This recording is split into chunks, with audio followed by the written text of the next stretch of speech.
problème pendant les années 80, hein, pendant les années 30.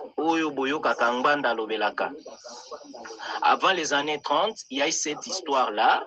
1930, il y a Babel et Bassala déportation parce qu'ils étaient. On était un pays, on n'était pas, le Burundi n'était pas indépendant, le Rwanda n'était pas indépendant. Bazaki ba province na biso ezalaki no 11e province, po biso tozaka na 8. Bango bazalaki 11, 10 et 11e province. Ezalaki Congo, Rwanda, Burundi. Sikoyo na période ya Jekamine, tango Jekamine na banda usalawa, il y a eu besoin de main-d'œuvre. Il y a une autre vague qui est venue chez nous au Congo. Ndeboyoka, Batutsi, Barwandais, na Baburundais, Baoyo Bazwa Bango, Bayana Bango na Bamini ya Jekamine. Yango soki oke oye lelo na Lubumbashi, na baka nyonso ya Jekamine. Les ancêtres ya Batuana, Bango basi bakoma Batabwa, Bamususu bakoma Baluba, Bamususu bakoma Bakasai, Bamususu Bamipesa Banational, Bamususu bakoma Balamba, Bamususu bakoma Babemba. Non, Baluba bauta kuna pe. Ce sont des gens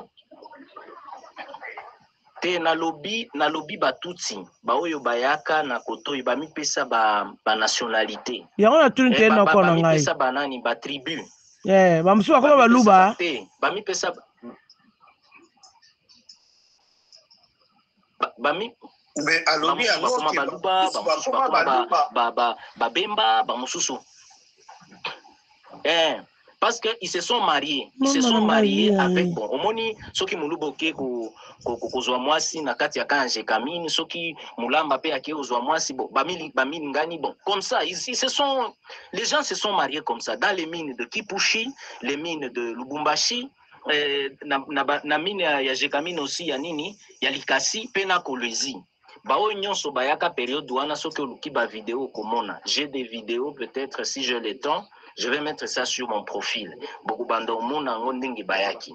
Siko période wana des périodes oyo tozwaka deuxième vague ya bango. Mais vague ya liboso yaka na royaume.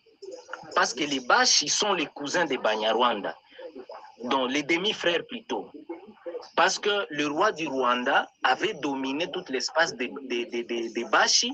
Et quand le Mwamila est décédé, le prince de l'autre côté du lac, qui étaient des enfants des femmes Bashi, n'ont pas pu hériter. Baboela bango ko hériter. Siko yango esala bitumba liboso. Nous on n'a pas commencé à se battre avec le Rwandais aujourd'hui. Et sala bitumba liboso ya Bashi. Et donc, bana à côté gauche, il y a lac, na bana o bazalaki na capitale ya royaume. Sikoy ba o bazalaki na kati ya capitale ya royaume, ba tout wana balobaki que nous ne pouvons pas marier nos enfants qui viennent des autres femmes qui sont de l'autre côté. Et nous ne pouvons pas donner la royauté à ces enfants-là plus tôt. Alors, Esala Bitumba, c'est le début de la création du royaume de Bushi. Quand il y a eu cette révolte-là, de princes rwandais qui étaient de l'autre côté, du royaume de Rwanda, de l'autre côté, Bango Bami révolté, Yango et créé le royaume de Bushi. Et les Bashi vont être une grande armée, ils vont battre l'armée du royaume de Rwanda jusqu'à Idjwi. Ils vont conquérir Birava, ils vont conquérir Katana, Biskona, Bitumbezali, ils vont conquérir partout là-bas, Iusi, Minova, jusque dans les montagnes. Ils vont conquérir et c'est le début du royaume de Bushi qui va dominer, qui étaient des puissants. Parce que c'était des grands guerriers. Ils ont combattu et ils ont gagné la bataille. Ils se sont installés là-bas jusqu'à Kamanyola, jusqu'à Nyangezi et Kamanyola. Parce que le royaume de Urundi commençait de Lemera jusqu'à la frontière, jusqu'à Kavimvira. Parce que l'autre là-bas, c'était les Bavira. Au niveau d'Ouvira. Quand vous arrivez à Kavimvira là-bas, l'autre partie c'était les Bafuliru, l'autre partie les Bavira. Et vous verrez les Bavira et les Bafuliru sont différents. Alors c'est un peu ça. Donc pour essayer un peu de vous montrer un peu la situation chez nous. Parce que quand vous voulez traiter des Mutusi, vous voulez lui dire de partir chez lui. Faites partir aussi les Bafulero, faites partir aussi les Bavira, faites partir aussi les Bashi, faites partir aussi les Banyindu, faites partir aussi les Banande, faites partir aussi les Batembo et tous les Barega. Faites-le partir, dites-leur qu'ils ne sont pas chez eux. C'est voilà le grand complexe que l'on a chez nous. Et si tel est le cas, nous allons demander aux Bangbandi qui sont au nord de notre pays de les ramener chez eux en Centrafrique et le Congo va rester vide. Même dans le Lunda, nous allons demander les autres d'aller chez eux en Angola. Donc ça sera ça. Et dans les Katanga, demander aux autres d'aller chez eux en Zambie. Et les Bakongo leur demander, aller demander à un Congo dit lui d'aller chez lui au Congo, Brazza ou au Gabon. Qu'est-ce qui va se passer? C'est le problème que nous avons. Alors, le plus grand problème ici, c'est quoi? C'est pendant qu'à l'époque, oyo batu balobaka mingi mingi ke ba réfugiés na 71 wana, de ba réfugiés wana ba Belge. Et na 71 wana nde Mobutu andima koyamba ba réfugiés ango. Sikoyo place à côté à bango, ezalaki kutu te po bayaka na banyama na bango. Ça c'est la première des choses. Ils sont venus avec leurs vaches. Pour éviter les conflits, le président Mobutu a fait quoi? Il a déporté Batouana Bazaki neti ba réfugiés. Wana tozana vague en 1960, 1960. En 31, bamususu bakenda Uganda, bamususu bakote pana biso wana dernière vague. Bao bayaka dernière vague.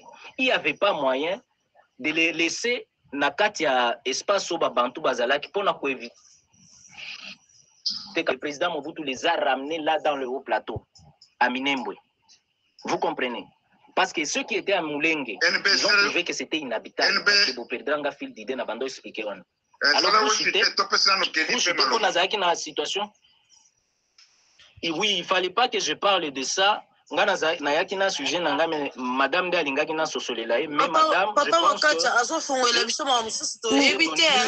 Papa NB Papa NB na moniseli ya na biso ba révolutionnaire po batu nyonso balobaka kaka non tozoya na ba rwandais. Papa NB ici. Papa NB. La révolution ici pour clôturer, c'est une révolution qui... Non, Papa NB, attends d'abord avant de clôturer. Moi, j'allais demander ceci parce que moi, j'apprends du jour au jour, c'est important aussi. Comme ma sœur là-bas, je suis Nang, elle est en train de réclamer. C'est important parce qu'après demain, moi, j'enregistre tout. Hein. Demain, je vais voir avec mon père avec ça. Maintenant, je voulais savoir ceci. Quand on nous dit on a 450 ethnies au Congo, ça veut dire que tous les ethnies là que tu nous parles là, ça fait dans le 450 ethnies du Congo. Écoutez, je voulais éviter un débat parce qu'il y avait discours... Non, c'est pas un débat, c'est juste qu'on aimerait bien savoir un peu plus. Ouais. Je ne suis pas la seule. C'est très important. Je ne suis pas la seule. Voilà, il y a 400... On est au bomanaka boye. Ce qui est la moutumoko ayebi histoire wana. Et ça biloko mo so tozaki na mboka mo ezaki bien structuré. Bo sali yango na ba livre ko tarata na kati ba misé ba kende ba na batanga. Lobby et ko aider. Madame no politique. Oui, madame. Moi je suis en train d'enregistrer hein. Moi je suis en train d'enregistrer. Madame,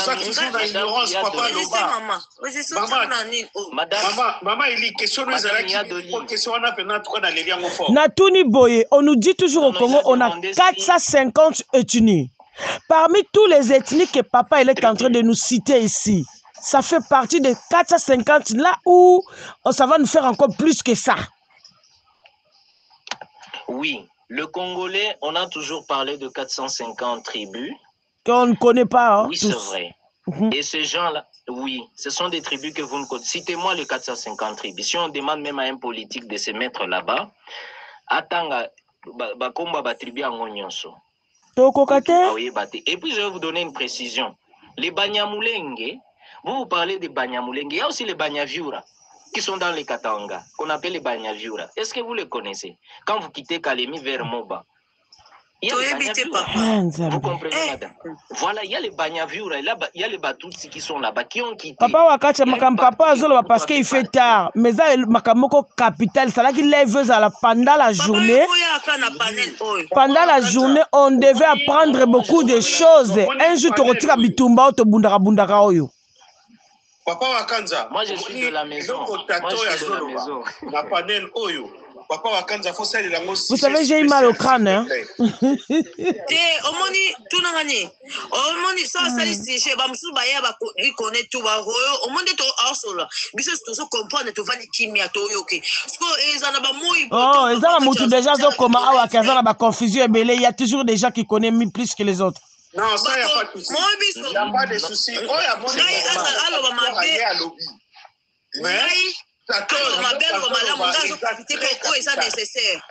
Moi, j'ai mal au crâne. C'est nécessaire. Pour azaki pilote anobetela biso masolo mais tozonga considération te tozomona likolo abakoko balingi makambo akalakala nzoka nde eza makambo très important mpona biso novagi baboka wana ndoyeba J'ai mal à la tête.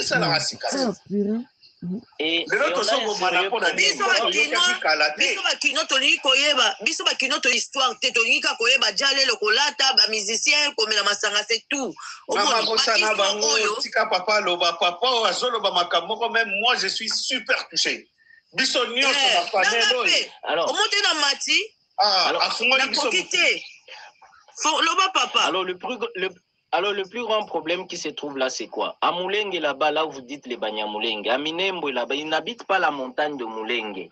La montagne de Moulenge est inhabitable. Quand ces gens-là ont quitté Moulenge, là-bas, parce qu'il faisait très froid, ils se sont déplacés vers Minembwe. Et wana, bosa la confusion, te na batutsi oyo batika la goma. Ba oyo ya goma bazaba mususu, na ba oyo Banyamulenge ba mususu. Alors, les Banyamulenge, les tutsi Banyamulenge, tango bakoma na Minembwe wana bakuta une autre population bakuta bafuliro bakuta pe banyindu siko tango bakuta bango wana le bantu wana sasa banina biso banyindu ya biso pe c'est chez nous c'est chez nous dans les montagnes dans les montagnes donc ça veut dire que dans les montagnes entre biso na biso. Donc c'est un peu ça. Quand de quelque part, bon, ça un jour quand même raison, hein. Communauté, si ko batuna bango bino bouti wabi. Balobi ke biso toti montagne wana Moulenge, biso to Banyamulenge. Ah, bon Banyamulenge, donc bouti montagne wana. La population qui était là-bas ignorait complètement l'origine directe pour siècle si les cas. Bazala aka et pas na biso 2 siècles avant to bandolobe la makambo. Donc mais papa la plus tard bon pesara quand même raison hein. Aïe ça bino boso batuna bino hein. Vous comprenez? Sikoyo, le plus grand problème qui est là, c'est quoi? Le plus grand problème qui est là, c'est quoi? Nos politiques ont politisé, la politique en la tribalisant. Et tout le reste. C'est comme ça que ça a commencé aussi en 1996. Quand Mobutu a vu que Laurent Désiré Kabila est venu avec l'armée rwandaise, avec des gens qui ressemblaient aux Tutsis, il y avait une confusion. Et Mobutu a vu ça plutôt. Mobutu s'est dit, bon, ils peuvent s'infiltrer dans la Katia Batouango parce que dans la Katia phase, on avait les Tutsis. Moi, j'en connais beaucoup. Naebi capitaine Moko Azalaka na garde civile, Musirimo, Adalaka na Uvira, Babomai na Kasai na période wana ya Koboma Batutsi tango Kabila Banda Koya. C'est là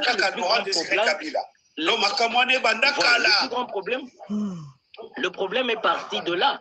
Quand Mobutu a eu une confusion, si tout ça la erreur quand Moko tout ça la lelo, Babanda recruté ba Maïmaï pour la force à résistance. Si ko ba Maïmaï ango, Babanda oboma donc et comment neti représailles. Babanda sikoyo à s'en prendre aux communautés tout soit disant que bango nyonso bazaka elongo ils se ressemblent, ce sont les mêmes. Kabila Zoyana ba mususu wana les ezaki kabongo nous sommes agressés na perturbation wana les dossiers de Banyamulenge se révélent. Biso kutu to ebaka kutu oyo tuti oyo nanite. Biso to bando fanda to bando benga bango Banyaruguru. Biso batu tozalaka na Uvira. To bando benga bango Banyaruguru. Babando kitisa bangombe, baena bango na Uvira bateki bazongi pa na bango. To bando benga bango Banyaruguru batu ya likolo. Monsieur NB. Monsieur NB, vous êtes d'où? Ça. Mais on ne connaissait pas qui ça? Moi je suis Moulouba du Katanga, mais ma mère est Nande. C'est quelqu'un du Nord Kivu. Elle est de Beni. Elle est de Lubero plutôt. Donc c'est là qui vient toute votre connaissance. Non, j'ai essayé un peu de me renseigner partout chez les chefs coutumiers. Quand vous allez sur mon profil, vous allez voir, j'avais publié une vidéo sur les communautés Nandé. D'où ils viennent, comment est-ce qu'ils sont venus. Il y a, sous le profil, j'avais mis ça, malgré que je n'avais pas mis toute l'exclusivité. Alors, c'est un peu ça. Alors, les Congolais doivent comprendre une chose. Ce qui est l'autre, la révolution, ce qui est la résolution, qu'est-ce qui fait en sorte qu'il y ait CNDP? Parce que l'RCD, c'était une guerre de prédation. L'RCD, là, c'était une guerre de prédation. Mais ce qui est une situation à CNDP, dans une situation, il y a un 23, il y a Liboso. Ce sont des situations qui nous ont amenés, qui étaient des incompréhensions, qui nous ont amenés à ces troubles. On avait des gens qui ont été intoxiqués maintenant par Bakoko. Bakoko bandolo bango bakuta biswawa ndenge bakuta biswawa bauta Rwanda bango nyoso bauta Rwanda te bango nyoso bauta Rwanda te. Et dans le Rutshuru et Masisi, madame, je vous mets en défi. Rutshuru et Masisi, on parle Kinyarwanda et Nyiragongo. Et il y a deux communautés, il y a les Batutsi et les Bahutu. Mais les Bahutu sont en majorité, les Batutsi sont en minorité. Je vous donne même le nom. Il y a des noms comme Kanyaruchinya. Bon, Kanyaruchinya là-bas, c'est quelle langue? C'est le Kinyarwanda, non? Quand on dit Virunga, Ibirunga, ce n'est pas Virunga, c'est Ibirunga. C'est ça le nom. Ruenzori. Ce ne sont pas de termes swahili ou des termes lingalophones ou des termes attribués Mususu. Non. Là, on ne parle que le Kinyarwanda et le Kiganda. Le Kinande, c'est le Kiganda. Parce qu'on parle le Kinande chez nous. Et on parle le Kinande, quand vous traversez Bunagana, vous allez de l'autre côté, vous allez voir la même chose. Vous comprenez, madame. Mais le seul problème, c'est quoi? C'est simplement parce que Batuo, Baninga, Tozana, Bango, à côté à Congo, ils ressemblent aux gens qui nous agressent. Yango et ça là que d'autres tribus se sont fourmentées. C'était des groupes armés qui étaient animés par certains politiques au Balingaki, Bazouba Bakare minier, basala trafic de minéraux, basala net, oh force ya ko protéger communauté na biso protéger, mais kutu babanda o protéger communauté te, babanda de protéger banini, basite na bango en preuve, je vous donne Codeco. Codeco zalaki coopérative de développement du Congo. Mais comme un groupe armé boni, groupe armé obenga ma Codeco, coopérative de développement. Yango ba uchi boma 55 personnes. Lelo ba komisi 80, yango Nations Unies lo bao. Siko batouana bazaki na coopérative, ba komi boma na boni. Donc vous comprenez que la situation était maintenant politisée. Et donc, la politisation de cette histoire est partie avec les n'ont rien à voir dedans. C'est politiquement congolais. Le départ, écoutez, nous avons un très sérieux problème.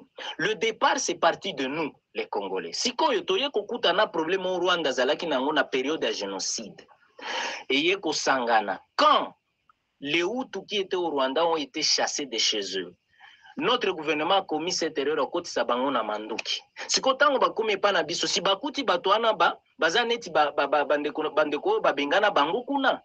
Alors quand ils étaient ici chez nous, comme ils étaient protégés par le gouvernement zaïrois, ils commençaient à s'entraîner même dans des camps. Si kotango babanda au mona mutusi nyon son espace wana babanda oboma batusi sikoy. Vous tuez les Tutsis dans un territoire qui n'est pas le vôtre. Donc babanda oboma les citoyens congolais Tutsis. Alors, il y a moins confusion mingi na kati ya batu. Vous allez voir les gens qui propagent les histoires. Il y a nini, il y a extrémisme, il y a tous, ils sont des originaires, il y a Utuana. Tokende na Mwindo Zangi. Les gens vous parlez de Mwindo Zangi. Là, empruntez le nom. Mwindo Zangi n'est pas un enfant des Bantous de l'Est. Mais le loi, comment moi, n'a pas Bantou de l'Est, à comment la nationalité, est-ce que vous avez soulevé cela? Je sais que c'est un danger pour moi, mais est-ce que vous avez soulevé ça? Parce non, que parce moi, que nous, on ne le savait pas. C'est comme un... Julien Paloukou, moi, je peux l'appeler grand-père, parce que nous sommes de la même famille royale. Moi, je peux appeler Julien Paloukou grand-père. Pourquoi Julien ne dit pas ça? Pourquoi Julien a bomba Makambouana?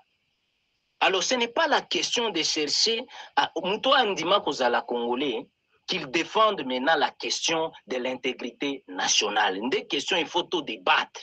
Qu'on débattre, la question, Rwandais, cela ne veut pas dire Tutsi. Un Rwandais est Bantou, il y a même les pygmées Rwandais, Babenga Bango Batwa. Donc la question n'est pas là. La question, c'est l'appartenance qu'on dit Naza congolais. Il faut que je défende l'intégrité l'intégrité territoriale du Congo. Tozana ba maïma ya liboso. Boyebi ke ba mulele ya liboso bo bazalaka pembe na Che Guevara. Banyamulenge nde ba mulele ya liboso ya Batutsi parmi les premiers mulele. Le premier Simba. Batutsi bokuta bango. Bokende na profil nanga bomona mututsi moko ya Munyamulenge. Un ancien Simba bakangaye na période wana. Siko boye bisanga. Oyo ancien Simba ya mututsi abanda obundela Congo pona nini. Donc il y a des questions qu'il faut se poser. C'était des révolutionnaires. Pourquoi ils se sont battus comme ça? Quand vous regardez Soumialo, allez regarder les vidéos de Soumialo qui était le patron, le président. Yanani, Yaba Simbango. Mais quand il vous parle comme ça, vous allez dire que ce gars ici c'est un Rwandais ou un Burundais. Sa façon de parler, même ses dents, quand vous regardez, c'est type suspect, hein? Suspect, mais c'est parce que nous ne connaissons pas la géopolitique, la démographie qui est en Bokanabiso. Ce qui est dans la province orientale, même chose. Nous avons des Soudanais. Où est-ce que vous savez que la province orientale est habitée par des Soudano-Congolais? Que nous appelons Babandao Tangisabitso, le Congo est habité par les Bantous, les semi-Bantous et les Pygmées.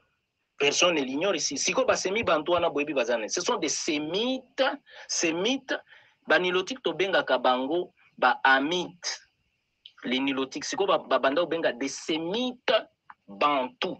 Donc, les sémites, la race nilotique et auto benga nilotique sémite, basangani na babantu. Siko tango basangani baboti mwana nde ba race wana babando benga ngo sémi bantou. Quand vous regardez Kisangani, c'est ça.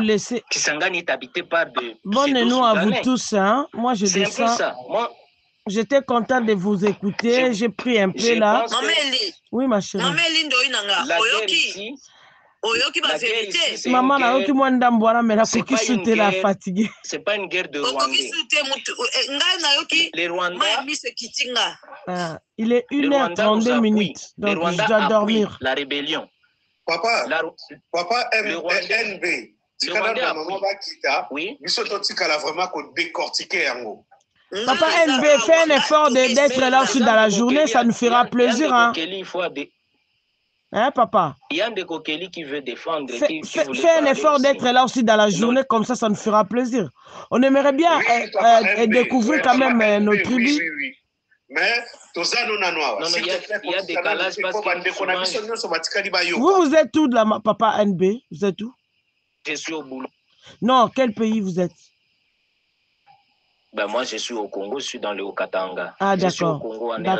Moi, je viens de fuir Félix, là.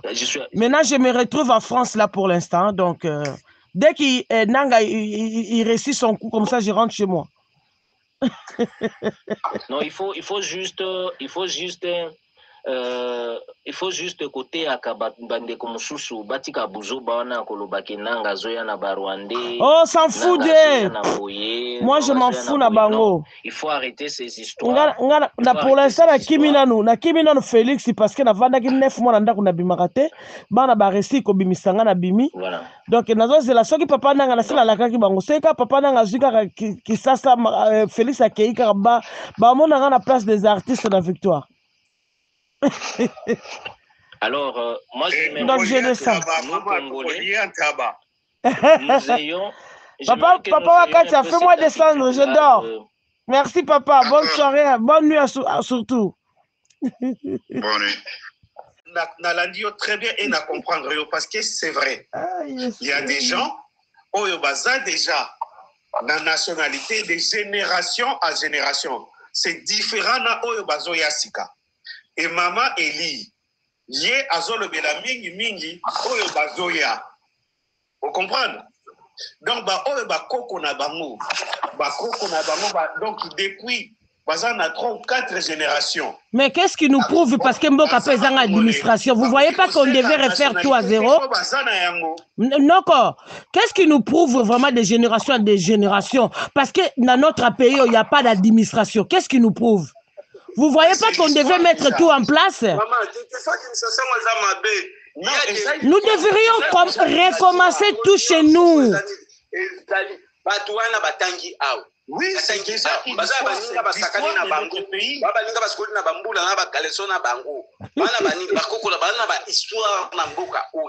bazana banini na mboka oyo en réalité dossier ex ya est eza dossier lobana na loengete yo so ba mboka ke na ngwe pa imoko te eza le likamde to yeba nde place ni tozo kende na minute oyo to ba ko tia administration na mboka na biso mboka ke ite doka oza un étranger boti bana yo kufi bana no ba boti kuna ayebi Congo te na opesa exemple ayebi Congo te mwana no akufi kuna tiki bana ana ukoko na yo wana akufi atiki bana ana kuna apoko ya koyebise ke France ya mboka na yete te ngala lo baranga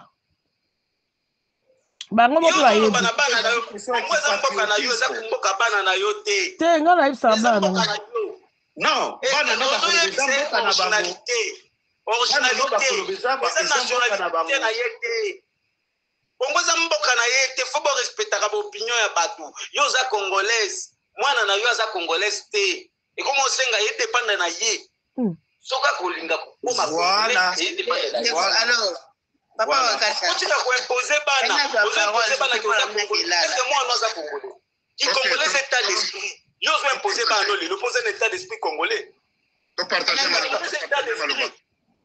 maman Nicole zo maloba après bakole après tokei et pas ya toke na ne kwa maman Nicole après bakole merci merci papa la parole salut ba témoignage sur toi merci na lobi batu oyo bazoloba bango bapesaka bato ba nationalité bazoloba mutu nyonso so oyebi koloba te rwandais oyebi kosala te rwandais ebongo nyakego eza kombo banani mwasi oyo aza pa na ye na ndako ni aza nani balobela yango te bango tala bitumba oyo eza ya bango moko baprésident Kagame na ye Félix ponga na mona ki pasteur ya Rwanda azoloba ki bakongolais toza bandeko na biso wana problème na bino te biso mo pe awa tozo souffrir président oyo aza dictateur makasi oloba tolobaka te dalaka nde asali élection ya ye mona makasi abimi na 99% ya ye bo muto oloba za te mama ezaki 73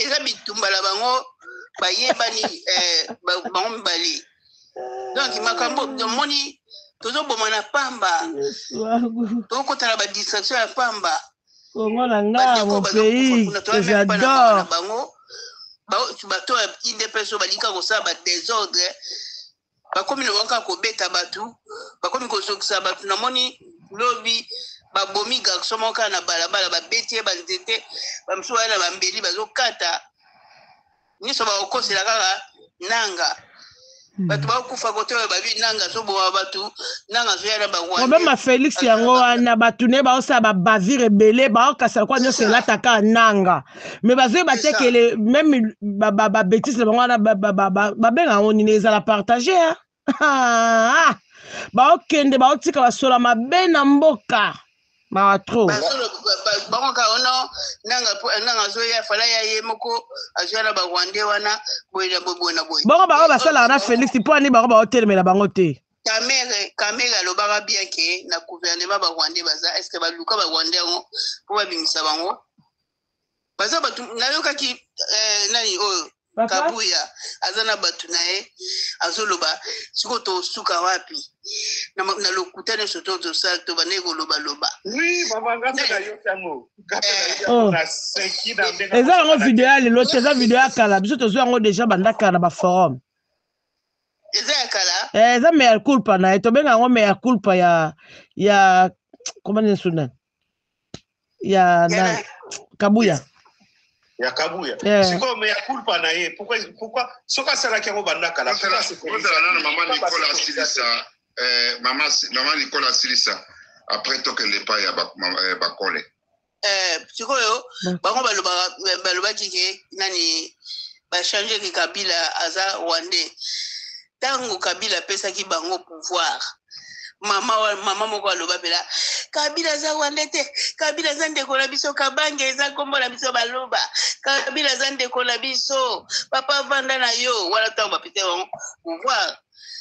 Tango siko ekomi na sikoyo échanger et Kabila azana nanga Kabila mutazo protéger nanga bwena boye bango baza ba Rwandais bazonga na mboka na bango soki Kabila za ki Rwandais tant Kabila tiki pouvoir na mabeno soto bazo sala ewana ngana na tikala banda Kabila kota na mboka ngana tikala ko mona ete na mpela mona photo ye na photo te yo bakangi photo na nyona Kagame na tikala ko mona ngote na ite so bino ko mona ngo bazaka wana malgré les insultes malgré l'humiliation bazaka wana na Congo wana bazo sape misala na bango na Congo mais bango bazui ba mbongo ba mema na étranger ba mema na étranger ba soma banda ku na étranger lobi ya okufa allez l'état kangi a confisqué ngo tozana nili ndaku nini hôtel mo munene za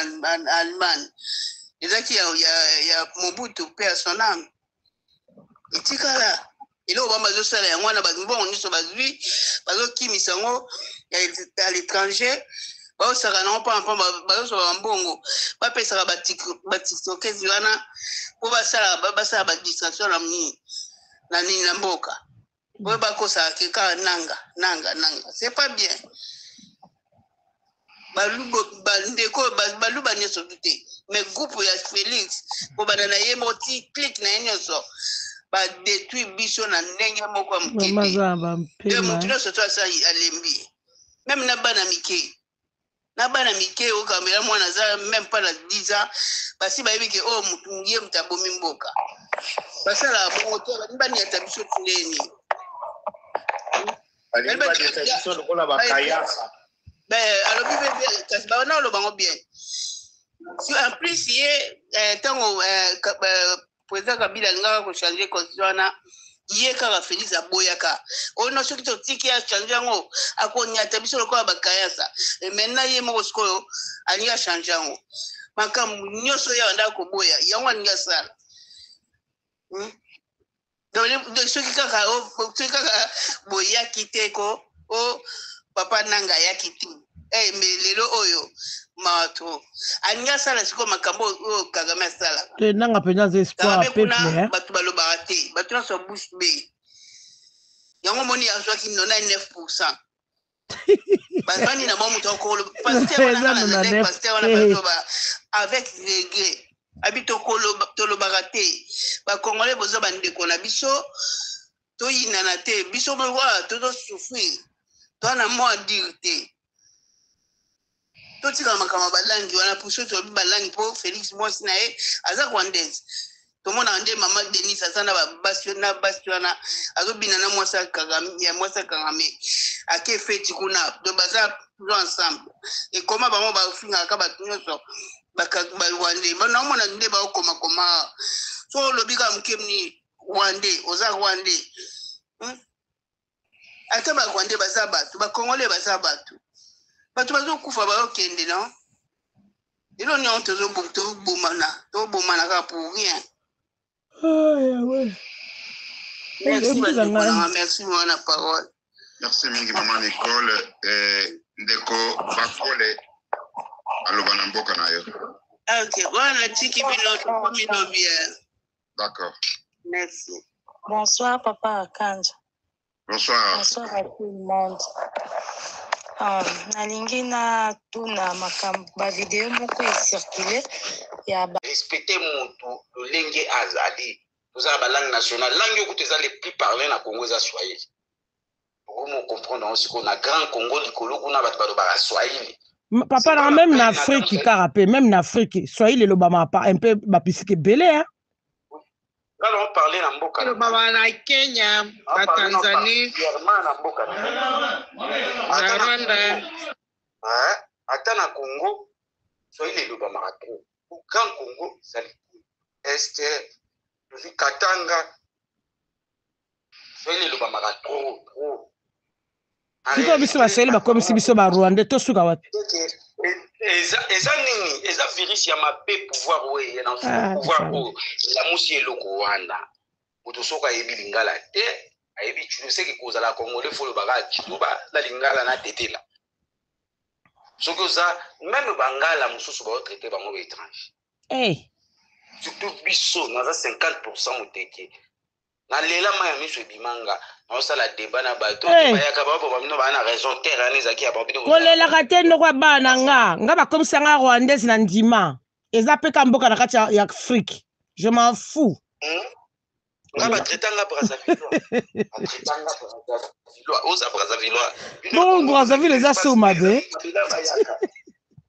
eza pouvoir oyo seke biso effort tokosala tocombattre baantivaleur wana ya biloko wana balongi na moto ya Congo ya des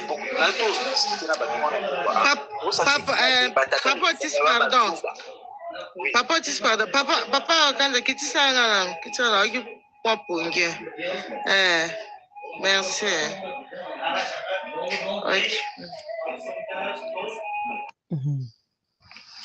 en réalité bandeko na ngai biloko fu tocombattre yango wana beaucoup de Congolais na comprendre que ba classe to sala ke zaki mingi ya mabe tellement que mboka zaki mabe ba classe zaki nango o ba misie ba yembaki étudier pour comprendre tricher pour réussir c'est que ba tebele ba tricher na nyonso même kabosh ya mutu pour raisonner normal et comme moins difficile na mboka o tala ba to ba condamner ba sango ba traître na ebisi ba to wana bino bo lo ba biloko oyo boza ba to région o parce que o lo ba biloko na mutu azana est otemdi na goma ote négociation fata sa bako beto likofi na munoko uswa ntakozwa mbeli ya bomi ombamo yo na vie na yo de okufisa mutu na bitomba ngala nzala victime wa mama na ngatanga classe D mama na ina papa ne bakufa na guerre batiki mama yebe lo ya tata nete lo ya mama nete batika ina âge ya 6 mois na zamba c'est na yebi douleur yelo kona mama na biso azaki très vite soit simbi obeto akobomao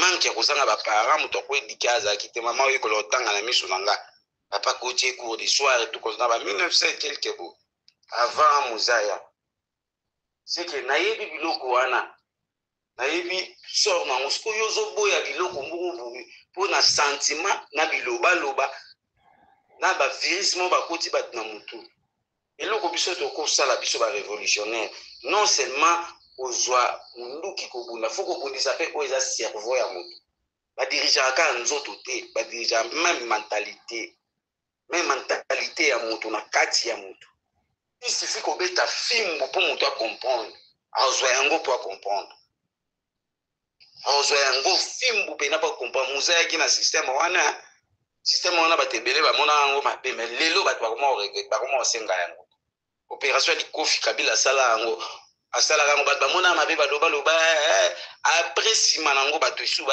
te fo eloko wana ezonga baboma bango basala c'est que eloko ata bato bamoni mabe na temps oyo soki eza malamu na motu no raisonne eloko na osala po esunga tosala yango tokombatre baantivaleur nyonso ezala motu wa bakongole kongo eza mboka na biso tuto respecte motu tu ata yebi lingala te naolanda nyamulenge moko boye awa naolandaka ye na internet oloba bilo mo bat ba ofinga ye bo sa na sala ngala mawa nazongisi ayako oloba ngai na botabi na Congo ba grand-père ba koko na ngaba nani na ngaba bazala na Congo skomboka ni yo bochanga azoloba pe na lingala magao de prier lingala ngo azoloba bilo mo eza touchant tellement que congolais azan nyama a comprendre te na bisara bango guerre ya est eza guerre oloba na monorote eza très complexe esenga maele esenga bato maele bakotango non seulement yeka bote Kagame photo Kagame abundisaka biso te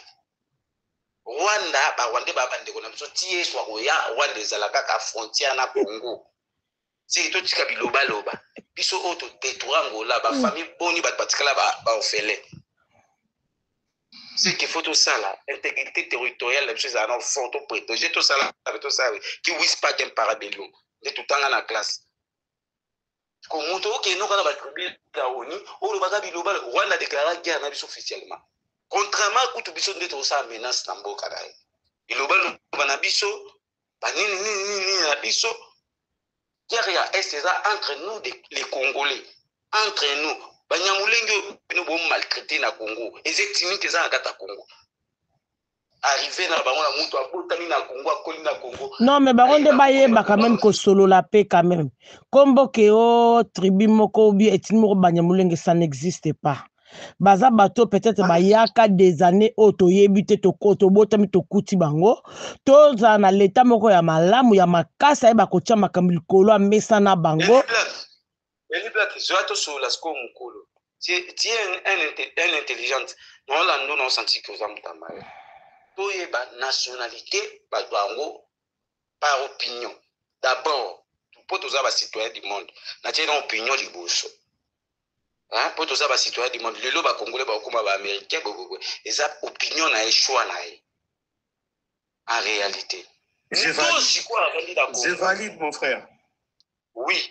Muto si quoi vandi na Congo pendant combien des années ba ancêtre na ba kufa basala misu ba servira armée en mboka o ba kufi apo epse kaza congolais te yo ka sikonga skona oloba boy intelligence yo ka ndeko otis oui na minicho na osola na bino nazana mabela France moi j'aime ngai bisika mingi bamboka mingi ngala tambula eza na kati ya Congo eza libanda Congo na luka na se renseigner na yeba bamboka wana basala ndenge nini baza ndenge nini bavivaka ndenge nini na ekoyeka awa batu lokola ba Algérien baza batu oke bakoko na bango bakoko ya bakoko na bango babunda bitumba pona France ezwa libération na batu lokwa soki pe ba Sénégalais soki pe ba Malien ozolanda voilà sikoyo bango bayaka awa meza teke bayaka mbamo bazu nationalité bayaka bakopesa bango titre à séjour na bango bavandi mais osengi nationalité na yo normal ndange mona biso nyonso. Vous savez pourquoi lekela bongo? Parce que l'état bango aza makasa tia makamyo surtout en place. Bakoko na bango babundela ka France bakufa pe na kati ya France. Mais ate epesa bango droit ke soki bango baye ambala mo bakoma automatiquement bakoma ba français bongo te. Problème na biso na muto mboka notre zimi konzi o te bakoba revendre na biso administration comme il le faut. Bandeko na biso na to koma ko benga ba banyamulenge parce que mulenge on eza ngombe zepa na biso mais to koma ko surnommer ba banyamulenge soki bango babotami awa bakoko na bango bakufaka awa et pas na biso problème ezate mais si vite za na l'état moko ya makasi elle a colandé la situation ba ti yango na place pardon ma sœur ozonka na maloba ngati ozongi toujours na maloba nanga et senga mayele mayele nga na bandaki likambo depuis lobby kaka awe pa papa wakata na bandaki yango depuis lobby pona ko loba na bandeko bali ko matalera surtout na panel nanga zo yana ba Rwandais nga mais vous êtes des malades. Mais Félix il passe dans la Rwandais. Problème le chez Zanini. Muto ya boyo kanga ndeko na nga mbali. Boyo kana moi idée na nga muke ponga kala tifuna la nga. Lobi na siliki la kiango awa. Pourquoi question na mataka tous les jours. Papa batu wakati o ya salimbi na epe. Toke ne peto zonge pa nazoka souci ndenge mama Farida kiti pe mtakoma osunga e. Ozomona. Tous les jours question na yaka. Félix azana ba Rwandais, nanga azana ba Rwandais. Mais problème eza wapi? Toko za na biso na ba Rwandais na kati ya mboka na biso za likambuke l'état za makasi. Non, pona bango ya Félix eza bien, ya nanga eza ya mabe, voilà. L'état de azama makasi ba kocha mibeko. Notre pays ils ont demandé un homme oya bi ko beta loboko likolo mais ça ba kotel misa pe ba droit ya mboka ba loi. Eza la makasi mutu nyoso za na se ya mobeko. Ole batu musu ba piatine mobeko. Na uchuko sabino ki ba Marocain ba Algérien ba yaka na kati ya France magetu ba koko na bango ba kufa na France ba sengaka aye asengi na titre à séjour après le ba ko senga nationalité na ye. Pourquoi? Parce que c'est l'administration. L'état atie mobeko mutu nyoso za na se ya mobeko. Ba koko na bino ba bundela kabiso on est d'accord. Ba vanda na mboko banda mili wusa soki combien on est d'accord. Ba kufa awa on est d'accord. Ba kundama awa on est d'accord. Mais na minute tala l'état mboka telemi sur loi yango oboye. Bino lokwa boyaki Si vous avez besoin d'obtenir nationalité congolaise, ça la nini mobeko le biboy. L'équipe l'administration ça la makamuna yo ba demande no ba sali no bon on a titre à séjour normal après beaucoup ko ken ko senga nationalité. Oh linga comme na nationalité congolaise a oleke la boye. On est pardon. Oh ma trop pardon. C'est là pardon. Na kati yote ideki. Il faut que se fera kana mibeko. Mibeko ya mboka. Mais maman Elia Lobi, Congolais, il y a des chemins à suivre, des parcours à suivre. C'est ça qu'elle a dit. Avant 1960, na Congo, donc sont des Congolais, maman. Malgré bazan la terre. Toi, comme ça va Congolais ka bon tende konanga.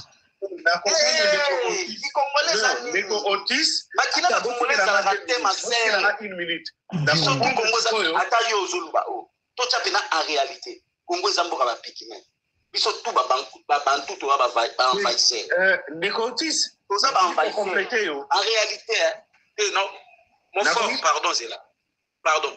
Na lobi boya, ils sont tous bantu to ba envahisseur. Congo Zamboka va piquer.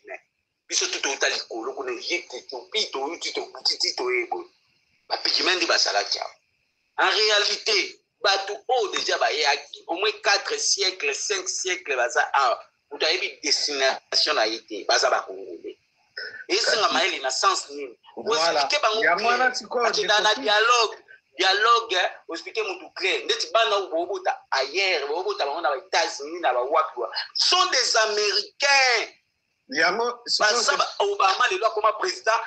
Non, on est allé parce que Baro Batia a droit de sol. Est-ce que Bissé pour la mission que vous avez droit de sol ou ana? Droit de sol, les alaka l'État fait on en place. Il a kaki dans la pardon.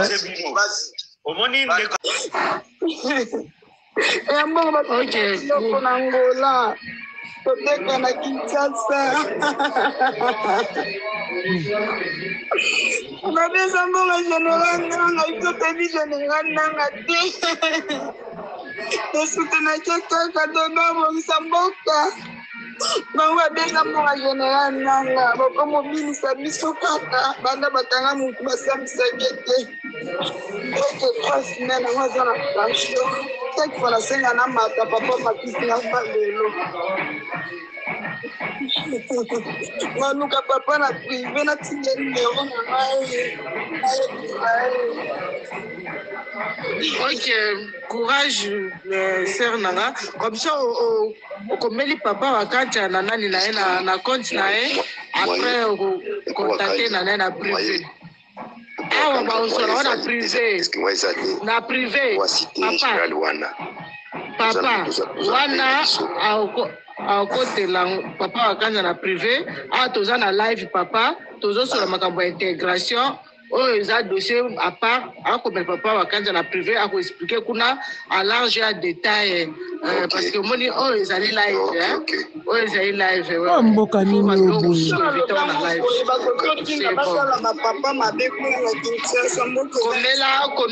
Komela papa wakanja na privé, tagué na privé. Pour expliquer nyoso kuna. OK, merci papa appelé tozonge pa na yo. Aussi ça aide na yo. Oye ça passe. Yango ande watu mususu nanga kokoma na Kinshasa.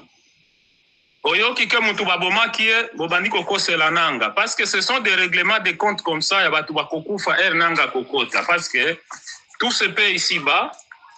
Batu nyonso bazalaka na même colère te mutu mususu otie pouvoir échanger à l'ambio va quitter. Donc il faut batuwa éviter biloko wana malamu te na mokili.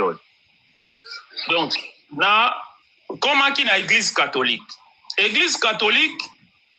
qui est une des 4 grandes puissances, 4 grands piliers à monde oyo bakiti na epa ya Cornena bakiti epa ya Cornena. Merci beaucoup. Arrivé chez Cornena nga basololi na ye biloko tomona parce que pour batu baibi politique malamu pour batu baibi diplomatie internationale biloko tomona kana télévision wana nde réalité te yango wana nde mutu akoya ba bandi ko sambrier, mais mutu oyo amonaka musika, il peut comprendre à travers certains signes.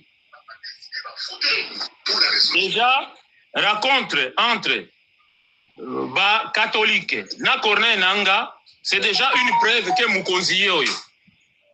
Les abbés, parce que vous savez, bato batanga ka Bible bien, parce que ça ce sont les abbés, tolo bananu makambo etali Bible, parce que banayebi ba Congolais balingi Bible mingi. Les abbés bakomina bauti na Kinshasa epa ya roi Saoul. Bakomi epa ya Corneille Nanga qui représente roi David. Oyo bakei bapakoli mafuta. Vous aviez vu comment chez le roi Saoul ils étaient là. Bomona ki attitude na bango chez le roi David. Oyo parce que bayebi ke maintenant ils sont devant le roi. Oyo déjà Nzambe asi atie mafuta. Donc là Toboy Koleli Sabatou, parce que nous ne sommes pas des talibans. Chenanga, les talibans de Chenanga, ils sont là pour nous calmer Batou. Mais sinon, nalinga na bete ba commentaire awa il va Koleli Sabatou. Nasukwana. Papa Kaja Macha, Maman Eli Black. Merci Papa Apple, merci beaucoup. Message na yo kani. Bango bazoko sakana ba ebite ke ezali nde Vatican mutokede ko mona roi David bongo bango bazoko mona ke Corneille Nanga président Corneille Nanga azala niveau na bango bataliba nzoka nde bazako sala erreur Vatican la kisi bango ete na mokolo mwa lelo bazoko baboye mokonzi ezali boye moko nde Papa Corneille Nanga oyo azali respecté même na mboka Amerika Donald Trump azali kopesa Corneille Nanga lomenia me bango bataliba bazoko mona Corneille Nanga kako azalaki aseni nzoka azali Corneille Nanga azalaki aseni takomi mokonzi wa ekolo République démocratique ya Congo. Merci topesi malobe pa Papa Ivan maloba mboka Ivan fungola micro soki Ivan azate tokiti epa ya Kenny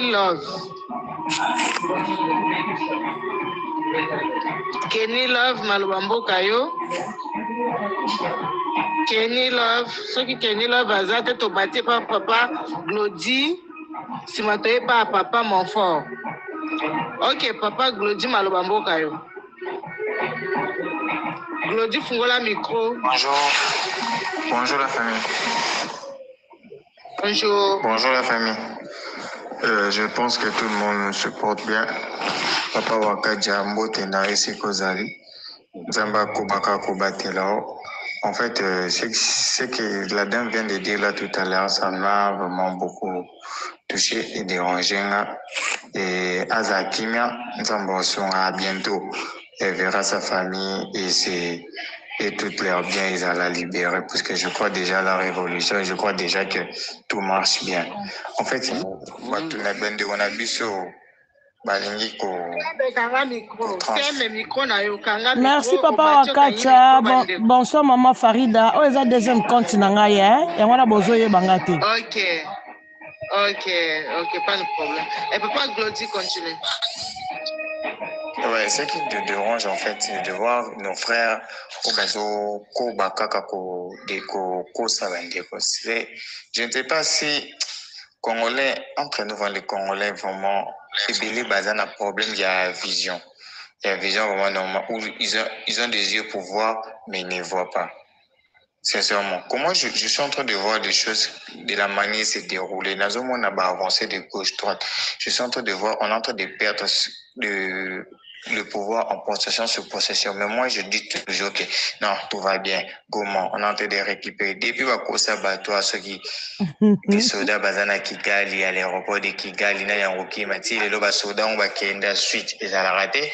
Mais le mensonge ici, dans le niveau Kinshasa, les gens que vous défendez, tu dors dehors, tu dors dans les stations, au bouli, au taxi, population.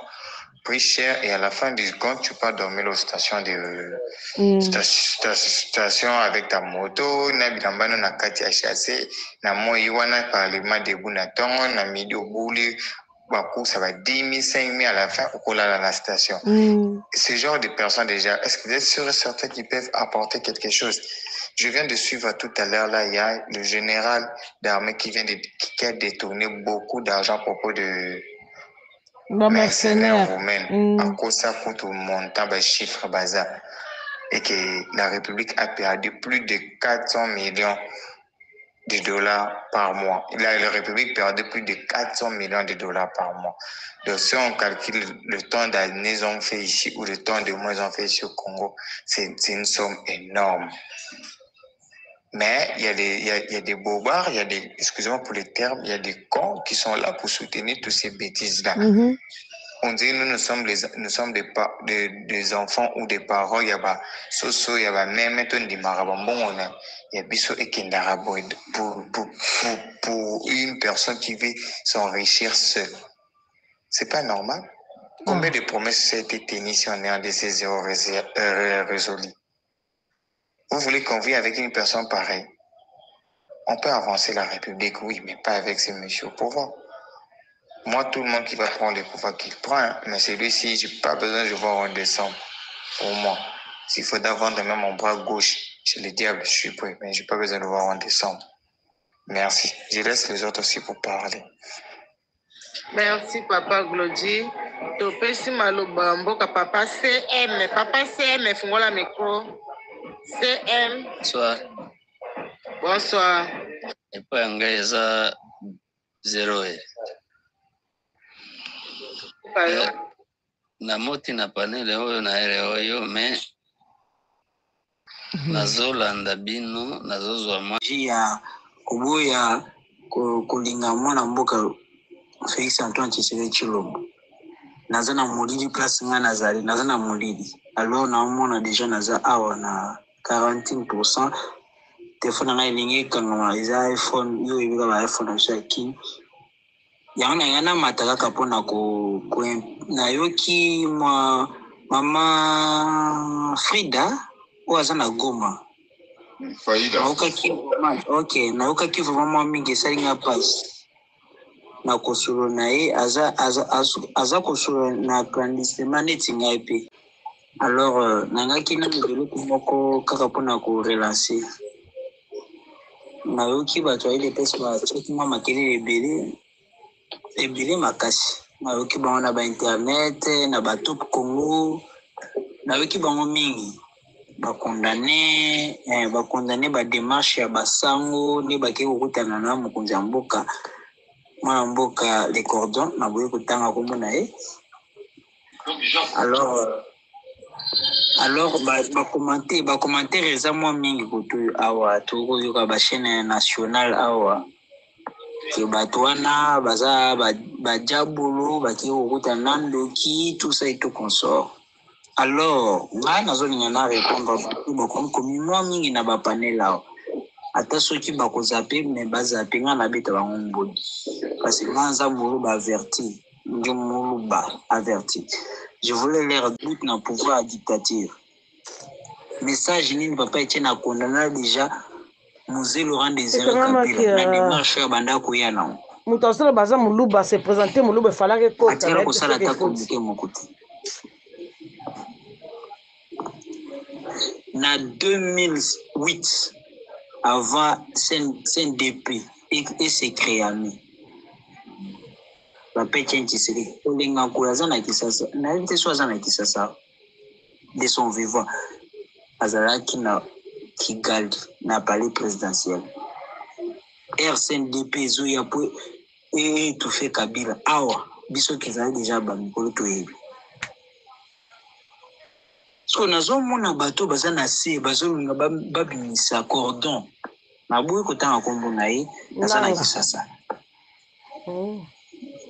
bato baza na se bazolinga bakomisa bango baza sans péché or bazobosana bakoro bango basinyaka pe avant kutu cordon azo ba décision ya kolibérer mboka cordon nanga bakoro basinye ya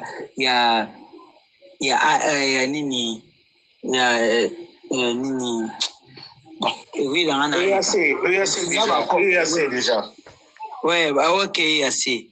Merci tonton Montfort. Et assez parce qu'il y a bakoro biso kutu toleka na ba TV tolobela bango bato yo bokendaka te bayokela biso te bakota balobiki babenga biso awa jeudi bato baza na panel balatisa bato bamangwanda awa bamata na sa de mati yona noboya Kagame 2 mois après bakenda na Goma partenaire fiable nécessaire tobosana biloko wana te alors mutu oyo amoni kete non bozape biso donc oya awa na kisasa olobi makambo me na gauche osoloba makambo mosusu nga naza verdict nazolinga namema mboka na de badécision na ngai peut-être nazokokuka koloba te bamort oyo bato bakufi la plupart c'est net mon frère soda oyo bauti biutauta mbujima to balokoti bango parce que cordon alobelaka bango ke bosese nazoya soki osese na yo yaka o adere alobaka ava akota biso tozalaki na kisasa toloba tozo contredire mais ye apesi ya ultimatum na ye bato bazokosala ba désordre nyonso eza ba wazalendo. Moi j'ai des vidéos parce que je sais pas comment manipuler WhatsApp on a lancé en voilà. Moi j'ai des vidéos le wazalendo ba piller maman moko aza bulldozer na Goma mama Frida wa atakozala awa faida ndi akokeka koloba mama wana azokolola sali vidéo na ye c'est le wazalendo qui a pillé parce que bango de bayebi ville wana bien bayebi ke ndako ende mutu ya mbongo azali ndako to profiter kaka na occasion to sala ba massacre to sala boto to gagner yango na bando polaka boke bitumba fo baza na esprit moko so ba musu baza ba yibi moi je voulais juste ba échouaka ko chiter par dire que RCNDP et baluki comme M23 avant et baluka na ba démarche na ba onyo sto basala ki wana ya on azo tout na bande ko na biso baza na sia wa bazoluba na cordon ki aza traître na kena na simana no pona zongila awa na chité AFDEL ezoya na 1996 ba plus grande territoire banda au gagner banda ko réjouir na ba poste banda ko na AFDEL à l'époque. C'était les membres de l'IDPS. Ba coordonnateur et l'IDPS na ba province Isaki Banan. Alors, arrêtons tout ça. Je voulais chuter pour dire ceci. Arrêtons tout ça. Moi,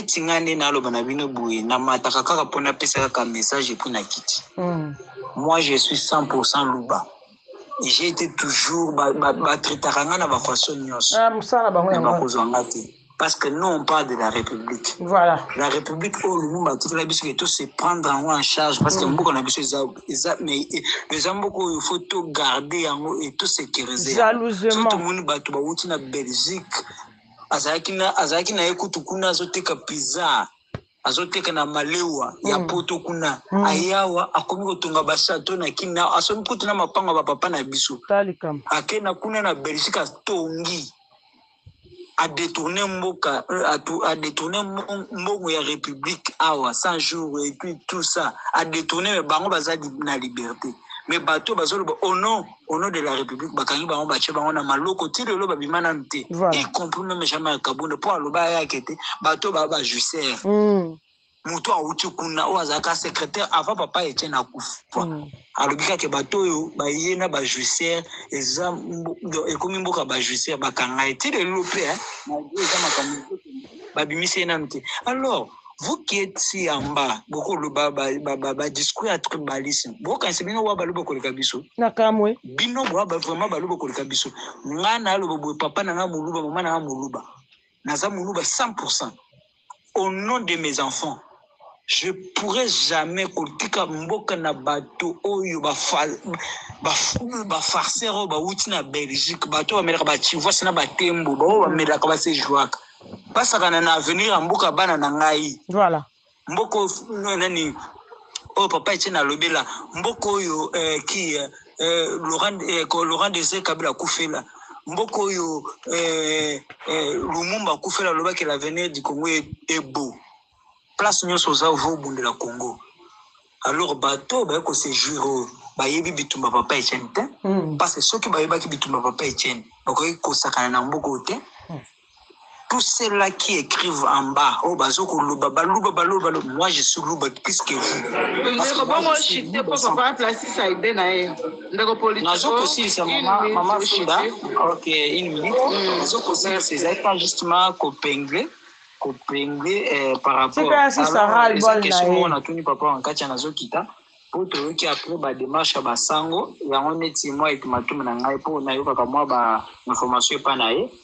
On a profité où nous en sommes parce que comme côté à Kenya Balongo déjà kuna moi en douce même matin na privé ou bien à peut cette information pour que parce que nous avons une émission pour en savoir beaucoup plus na toni bino soirée là ou bien bonne journée na ba bazana mitila poto ou ba ko landa biso na tongo. Merci beaucoup.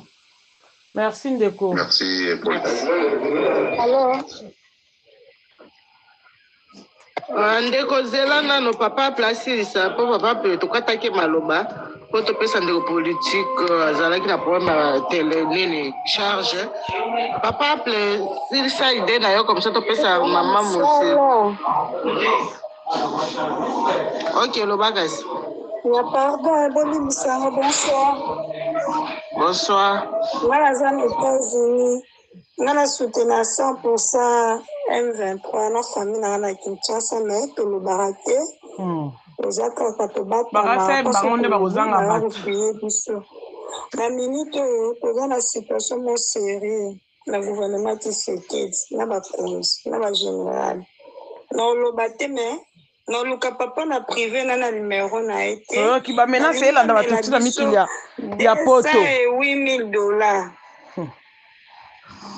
Hein? La générale Tshisekedi bakanga petit frère azana cacho lelo 3 semaines basenga ba preuve mbongo balobaki le côté baluba nyoso tu wana na dossier wana ba général bakosa ka bazana Goma gouvernement Tshisekedi bani bamela biso $208,000. Yes. Comex papa nanga za fonctionnaire 208,000 $8,000. Na oyebisa na privé bosunga biso balobe eza mbonga M23 bakomi koloba keno biso totekaka minduki bosunga biso parce que le quoi va vivre soutenir M23 on va okatisa bongo ti nyekeka bongo babeza mbonga M23 babi mbonga eza président nanga eza mbonga président nanga te mbonga Comex mbonga Comex gouvernement Tshisekedi bakangi mbongo tobeti baporti partout banda bakanga petit frère baza na kaisho so dozo souffrir les bandoki akenda musala bana 6h ti 18 ko batabwe bakolinga bino ndeni fo balinga na bango nanga tomona ndeko na biso te bosunga biso eza mbonga général nanga te biso te général nanga te me tosutenaka kaka na bacommentaire bosunga biso gouvernement Tshisekedi bamela biso mbongo na bagénéral mbongo eza ebele général wana kosa kaka na Goma bopesa $5,000 topesi banda bakanga bato basambisa bato te toyebi te tobeta porti wapi lisusu towana bafamille ya bakonzi te papa fonctionnaire à l'état mbongo eza $208,000 ya mbongo tosesunga esuya mbongo biso moko te mbongo baya koteka bosunga biso na biso papa na privé nga aza na mérite numéro na nga wana biso tu tosunga M23 bazoloba eza mbongo M23 ya minduki biso te papa nanga te aza innocent natiki bongo bandoki Mandoki. Gouvernement Tshisekedi olobeza mbonga nanga moya kolobeza te tozobanga ta motu baoki osala bapapa mabe na Congo pas général naza na dossier bazoka na dimanche bakomenase baeglise catholique bato bakosambela te ambongo akomi rwandais siko eloko nga nazoyenga nayeba doki mboka oyo motu koloba vérité te donc soki kaka moto olobi vérité okomi rwandais ekomi bamenance mpona bato ya idps siko idps ekanisaka nini loka yango yazwi pouvoir mboka oyo nyonso oyo ekomi ya ye vraiment tina niveau oyo bazoloba ke bakomenase baeglise catholique dimanche donc l'église catholique ekosambela te bakolamuka 4h nalandi bavideo yango ezocircule kutu namekaki un peu kosala bacommentaire nazomonaka modele bazofinga ngai rwandais boyeboye elekela nga vraiment bango baza wana bato ya idps baza wana soki bango balingi eloko wana bino bakongolais bino soki bosani bolanda kaka eloko bango balingi so bango baboya yango bino mpe boboya yango juste biso toza na kati ya esclavagisme ya bato ya idps oyo to enini vraiment eza pasi vraiment eza pasi mingi vraiment président nanga aya kaka aya parce que orgueil eza na bandeko na biso oyo baloba namona na sorte orgueil oyo te maloba na bango na ezopesaka biso bapasi na motema surtout soki oleki kaka esika batelemaka wana ozoyoka maloba na bango yoki okoyoka mpena motema esuki yo meme ata maloba yango ye moko mpe président soki parti soki nani bango bakoma kobenge soki beto soki eloko nini ye moko mpe akoma na baorgueil wana makasi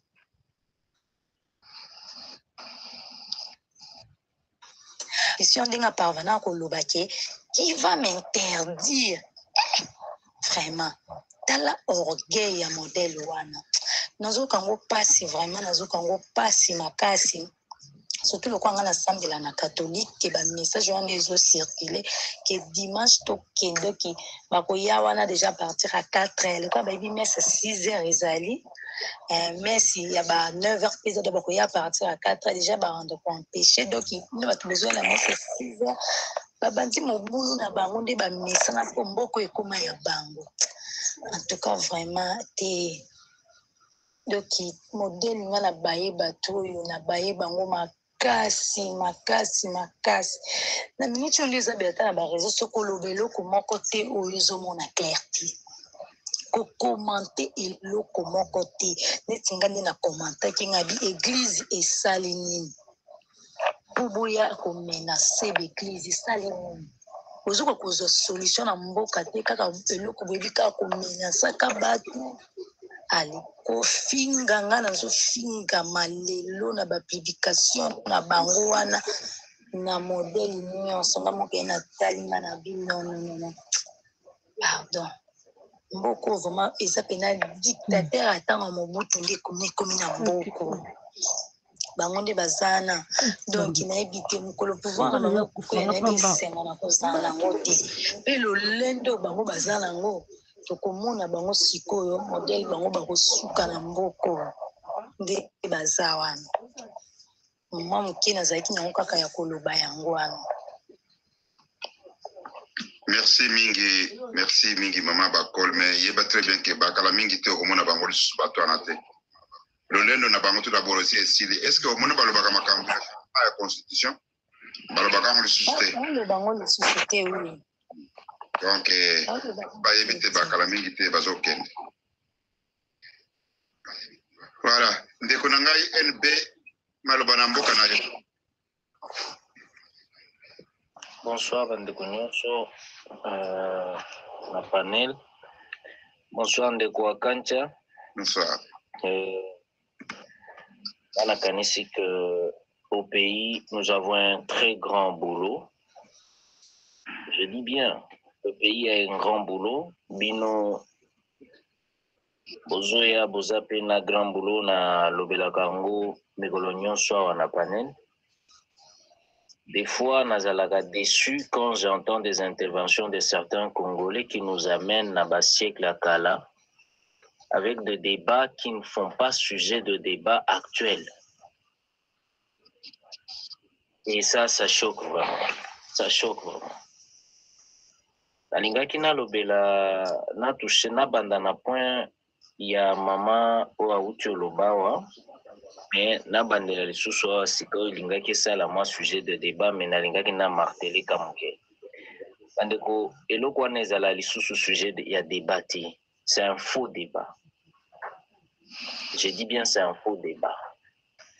Pourquoi moto koki olobake parcelle oyo kobanda wati kuna eza parcelle nanga siko bano obota ya basi bakeseni baza na kote ngambo mosusu ya parcelle bolobi ke eza epa na bango te yo kutu papa na bango obi bakende pa ya voisin nde makambo bozoloba makambo ya batuti wana. Parce que quand vous parlez de Rwandais là-bas, vous parlez des Tutsis. Vous ne parlez jamais de Hutus. Donc vous, pour vous, un Rwandais, c'est quelqu'un qui est Tutsi. Et ça, ce n'est pas juste, parce que nous avons des Tutsis au niveau des Ituri, les Bahema, mais vous ne les citez jamais. Et ils meurent là-bas chaque jour. Bauti Oboma 55 là-bas. Lelo, Elobi, Bauti Oboma 55, yaba Tutsi wana. Basala na bango kutu eloko moko te Bahema wana. Des civils, des piètres civils. Parce qu'il y a des conflits de terre, babomi bango. Sikoyo, vous savez que aujourd'hui, le nombre est en train d'accroître. Parce qu'ils ont commencé, les Codeco là-bas ont tué 55. Les Lobazongeli, bakomisi na bango, ceux qui 60 combien. Pour ceux qui totiennent na ya bazaïr, bakomi 80. Mais le 80 là, moi je suis en train de m'en douter parce que l'information est allée à 55 wana, na 7. C'est qu'aux Nations Unies et PAO, qui c'est la biso, à l'obi 80. Mais pour dire vrai, madame, quand on écoute tous les Congolais, quand ils parlent sur des réseaux sociaux, nous avons de langage extrémiste. Et nous crions chaque jour que Tooluka Nini, Kimia. Nous cherchons la paix quand nous voulons tuer les autres. Nous cherchons la paix quand nous voulons chasser les autres. Quelle paix nous voulons? Il n'y a pas de paix. Quand vous voulez parler de ça, est-ce que vous savez réellement le Congo? Yango esali ke ba politiciens mingi na kati na biso sont des ignorants. Et c'est ça le défaut ya UDPS. Batu mingi na kati ya UDPS bazaka ba fan. Ils ne savent rien du pays. Nous avons des institutions qui ont des gens qui ne connaissent pas l'histoire du pays. Et on a une minorité de communautés de l'Est. Moi, quand je trouve un Moufuliru, ou un Mouchi, ou un Munyindu, ou bien un Munande, qui se lève et dire que les Tutsis sont des Rwandais, moi je le trouve un fou. Je m'excuse par le terme fou. Oui, je le trouve fou, madame. Parce que même si je fais donc les Tutsis ne sont pas des Rwandais, mais sont des Congolais. Madame, je pose la question, vous monsieur. Pas de l'Est, en vous écoutant parlant. Madame, en vous écoutant par là, vous n'êtes pas de l'Est. Et c'est vous qui avez j'ai posé la question. Il suffit juste de m'expliquer pour que je comprenne, non? C'est un péché de vous demander comme ça? Les Tutsis, non, parce que c'est une question qu'on en a déjà débattue ici sur non, mais moi, ce n'est pas moi qui ai débattu avec vous. J'aimerais bien comprendre les choses. Je vais vous faire comprendre, madame. Oui, allez-y. Chez nous au Congo, quand vous avez le Nord Kivu là-bas, quand vous parlez à Goma wana, Nord Kivu, le Nord Kivu là-bas a deux communautés majoritaires. Et ces deux communautés majoritaires, il y a les Banande et les Banyarwanda. Écoutez-moi très bien. Les Banyarwanda là sont des gens qui parlent le Kinyarwanda, qui s'appellent aujourd'hui les Banyabwisha. Je vais vous expliquer bien. Vous faites, mais vous n'êtes pas de là. Moi, je suis de là, madame. Je vous dis ça parce que j'ai des preuves. Ma mère, c'est une Nandé. Pardon, et les Banandés sont des Ougandais. Je vais vous dire bien, les Banandés sont des Ougandais. Quand je dis des Ougandais, donc ils parlent Kiganda. Donc, un tout, c'est un Congolais. Écoutez, madame, pourquoi vous êtes pressée? Je voulais terminer dans ce que je suis en train de dire. Nous avons des Tutsis qui sont chez nous, qui sont en Ouganda, qui sont au Rwanda, qui sont en Tanzanie, qui sont au Burundi, qui sont au Kenya. Ça va, madame? Et il y a des Tutsis qui sont chez nous. Banda, province orientale, Ituri. Ça va? Ituri. Jusque dans la province du Nord. Monsieur, quand vous touchez, vous devriez fermer quand même votre micro, s'il vous plaît. Il a oublié, tolérance, il a oublié, demandez-lui juste. Ok, d'accord, il a entendu. Vous entendez, madame? Alors, nous avons des communautés Tutsis chez nous au Congo qui sont originaires de là. Mais on a un problème. Où est le problème? Le problème vient de se poser pendant que les colons belges colonisaient notre pays, quand nous étions Congo-Belge. Il y a une partie, parce que le Rwanda et le Burundi étaient nos provinces. C'était Congo, Rwanda, Urundi. Le Rwanda et le Burundi étaient nos provinces. À cette époque-là, il y a eu une masse de la population où le gouvernement belge azwa bango po bango bayakana politique ya bango ya ko kabola. Sikoyo politique wana ndenge bota bitumba.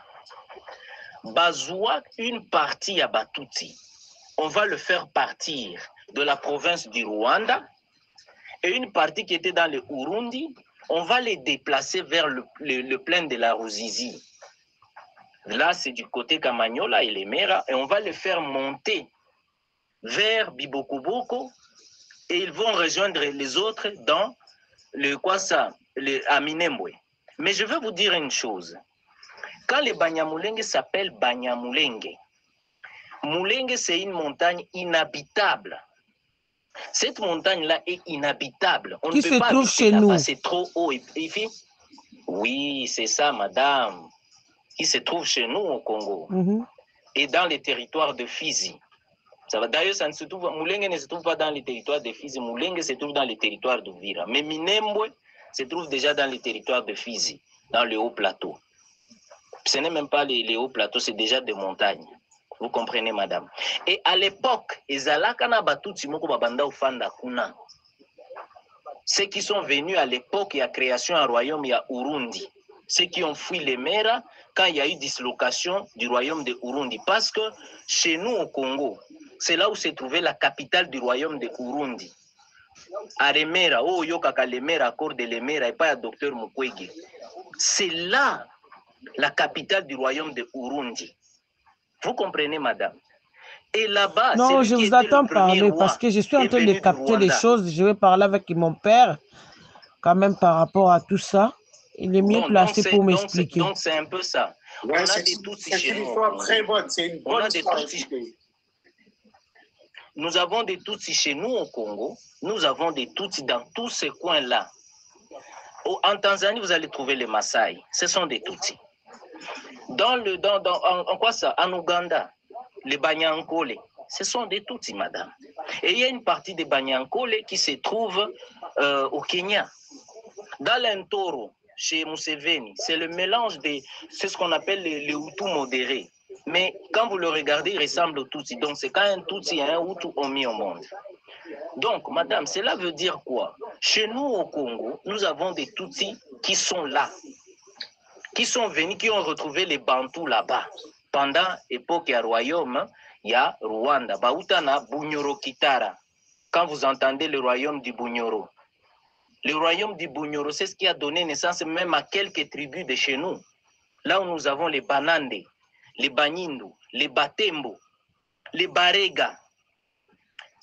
Tous ces gens-là sont venus du Bunyoro Kitara. Les Bashi.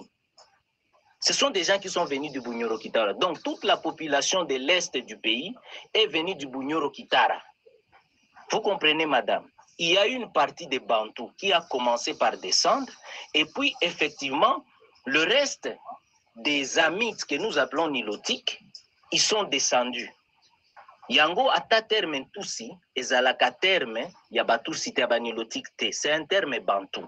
Le Kinyarwanda, c'est une langue bantou. Ce n'est pas une langue des nilotiques. Les nilotiques ont trouvé le Kinyarwanda. Vous comprenez, madame? Allez vous renseigner. Non, j'attends si pas, voulez, je vous attends parler. Je vais vous donner même de... Oui, je vais vous donner même de livres. Là où il faut vous renseigner. Le Kinyarwanda n'est pas une langue des nilotiques. Les nilotiques ont trouvé le Kinyarwanda. Même Tusi là-bas, c'est une vallée.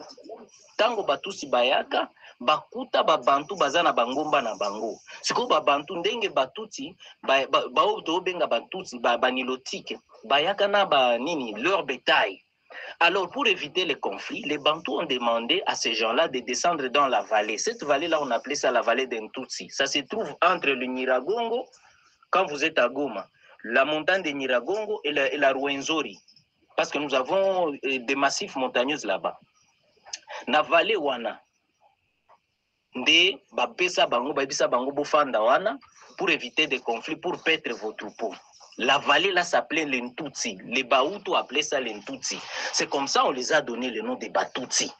Et il y a des gens, même des politiques, qui sont des pseudo-intellectuels, qui nous montrent sur des panels, qui nous montrent sur des chaînes de télévision avec des arguments non fondés. On n'a pas de problème avec la communauté Tutsi. On a le problème avec le Rwandais de nationalité qui est... Et puis, ce n'est pas la population rwandaise. Nous avons des problèmes, bien sûr, avec les systèmes politiques rwandais, de nationalité rwandaise, donc pays Rwanda, mais pas les gens d'origine rwandophone. Parce que, madame, tout ce que je peux vous dire, pour encore enrichir ceci, quand vous regardez tous les Bafuliru, tous les Bashi, ce sont les gens issus de ce royaume-là. C'est ça, madame, ce que je veux vous dire. Quand vous regardez le nom de Kamere, Kamere veut dire quoi? Kamere veut dire caractère. Le Kamere, il est de chez nous. Qu'on appelle Bitakwira. Kamere, c'est un mouchi. C'est un mouchi. Il est de chez nous. Vous voulez dire que Kamere est... Vous voulez me dire que Kamere aussi, il est de chez nous. Il n'est pas... comment s'appelle le nom du pays là? Attends. C'est pas un Burundais? Burundi. Mais madame, vous voyez que les gens, quand ils parlent, il n'y a même pas de précision. Kamere de Kabare, ça va? Kamere de Kabare. Quand vous arrivez à Bukavu, vous allez vers Bagira. Parce que lui-même, il nous a dit comme si il est du Burundi. Il y a des vidéos que Kamere lui-même dit. Il nous dit comme s'il est du Burundi. Mais il y a des vidéos, qui parlent. Non, montrez-moi, envoyez-moi le lien de la vidéo. Oh, comment je vais vous envoyer ça parce que ça y est partout là. Ça y est partout, tout le monde le sait quand même. Lui-même, il a dit, il est venu au Congo pour étudier, pour faire ses études. Ce n'est pas le débat, ça. Ce n'est pas le débat, ça. Ah, mais non. Vous allez annexer tout le monde au Congo là. Ça n'a jamais existé. J'ai l'impression que vous voulez annexer tout le monde au Congo. Madame, ça n'a jamais existé. Donnez-moi le preuve. Ça n'a jamais existé. Non, moi, j'ai déjà suivi ça. J'ai déjà suivi ça, monsieur. Non, c'est faux. En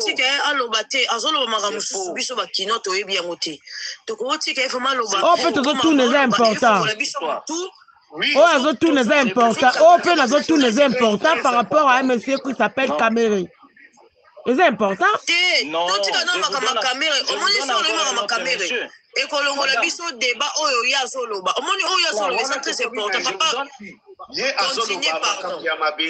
d'où viennent toutes les origines.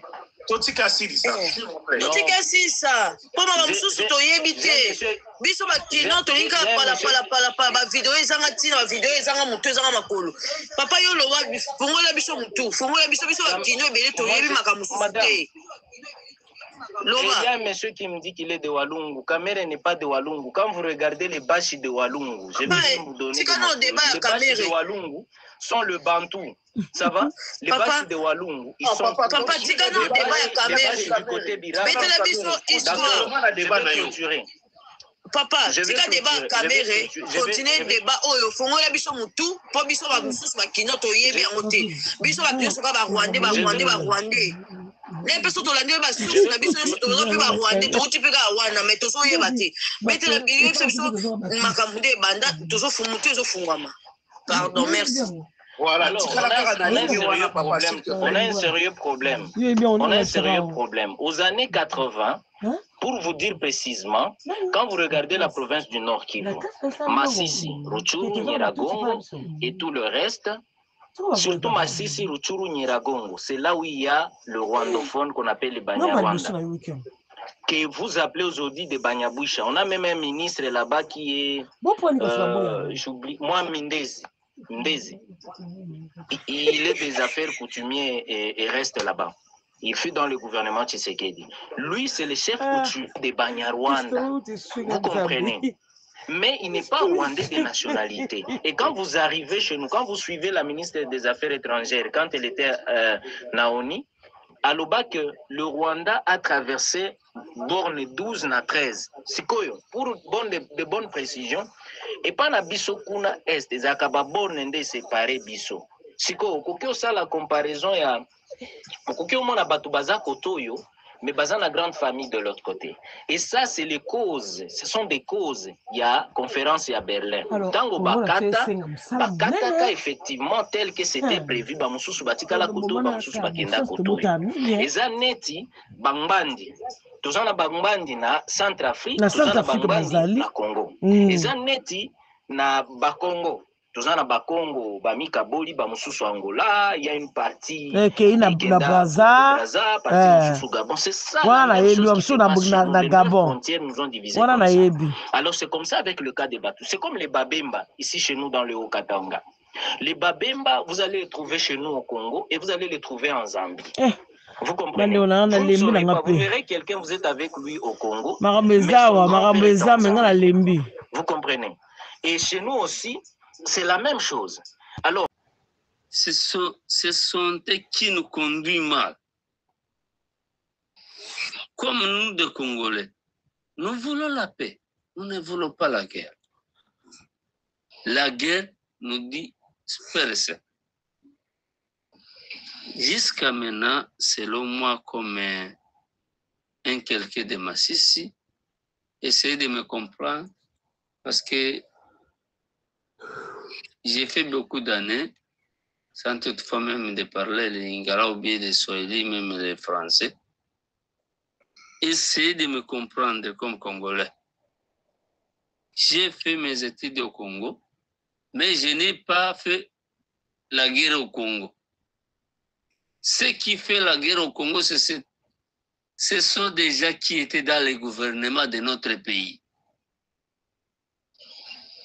Est-ce que jusqu'à maintenant, vous allez faire les problèmes à un Tutsi qui est à Minembwe, qui n'a pas même été au bas de l'école. Il ne connaît pas même l'histoire de 1913, de 1885 jusqu'à maintenant. Il est à l'obscurité. Jusqu'à maintenant, on peut demander qui. C'est le gouvernement qui va les garantir, leur vie. Selon moi, je vois que nous, les Congolais, nous qui aimons notre pays, nous, les compatriotes, nous sommes dans l'obscurité parce qu'il y a des gens qui reçoivent des intérêts à propos de nos idées. Je vois que le Congo est là. C'est comme une maison qui n'a pas la responsabilité.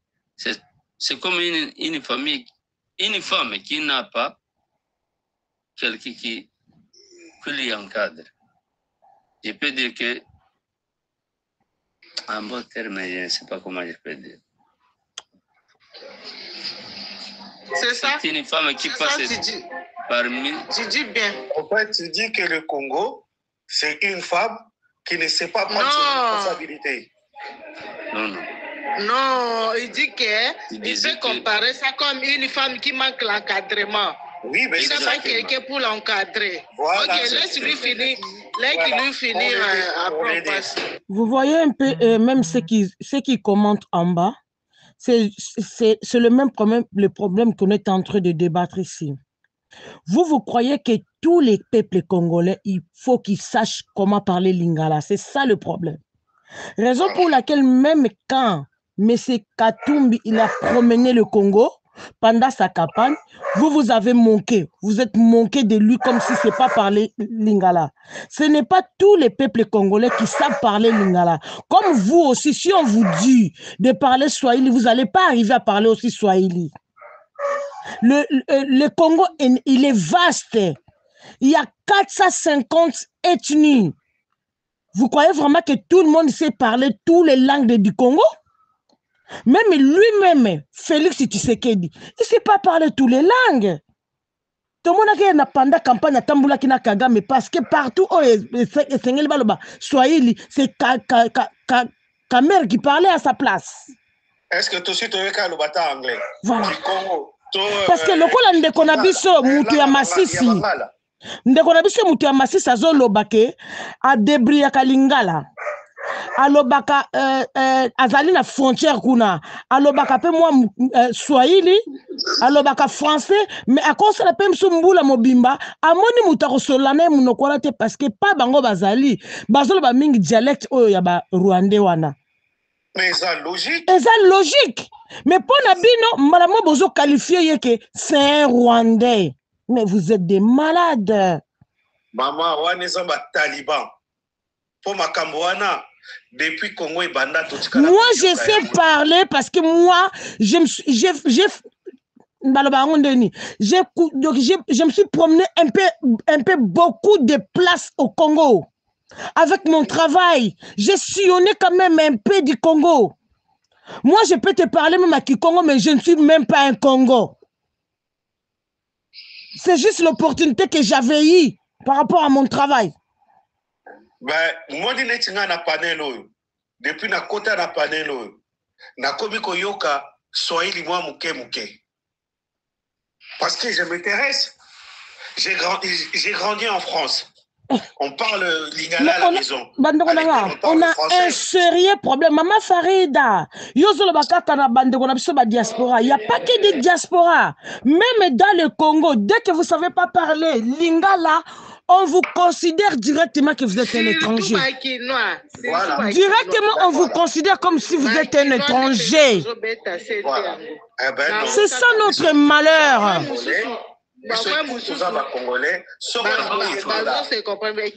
Tozana ba minoko mususu na mamboka na biso soki mutazo loba yango okokanisa ezaki Rwandais mais ezaki Rwandais te. OK, maman elle dit ah patient. Ezaka ba kinoate.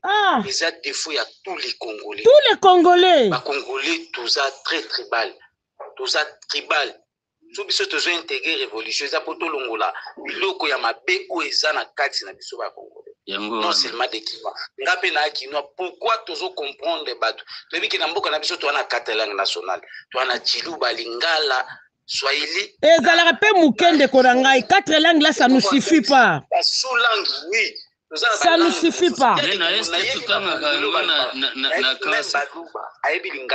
Xavier petit nanga moko boto toza ne kami zonga classe tabati sisa ide na yeto le kaka papa otiska ka micro ndekwa sisa ide na ye comme ça yo jamalo OK nga motema pasi endelesha ngai nazoloba ke soki tobotami na este na classe totanga lingala na classe te ngai nazoloba lingala nazomi débrouiller kaka voilà ozoma ndonge nabotami na Congo na koli na Congo mina nazomi débrouiller pona na loba lingala mamoke mais soki omoni ngai soki na sololi na ye soki na sololi na lingala soki na sololi na français problème eza elongi ya ngai eza nde problème toza na yango na Congo soki omoni mutu aza molangi bazolobaki mutu oyo aza Rwandais Mais nakanisi ke bato molangi wana c'est-à-dire molai na Kasai baza molangi kolokola ngai soki aza molangi wana azoloba eza molai molai mutu azobenga ngo molangi molai voilà ah moi ça me fait mal au cœur mon Dieu bana mama Congo natangaki yango te natangaki Swahili na français bolingi naloba na Swahili. Non, mon frère, continuez en français, c'est mieux même. Ne vous inquiétez pas. Bon, exactement. Si nous sommes français, partout, je suis natif du Congo et je suis fier de ce que je suis et je me glorifie. Ah, voilà. Le problème dont nous avons au Congo, c'est de nous considérer comme des étrangers au moment où nous sommes nés au Congo. Nos grands-pères, de 1885, je connais que comme par exemple, comme mon grand-père est né en 1913. C'était au Congo. On ne peut pas me donner ou bien me confisquer en disant que mon grand-père était rwandais. En 1913, est-ce que le Congo existe? Lorsque, si le Congo existe, est-ce que mon grand-père était congolais, était rwandais? C'est ça le problème. Ce qui est ici aujourd'hui, c'est le problème de la tribalisme. Ah, Europenza.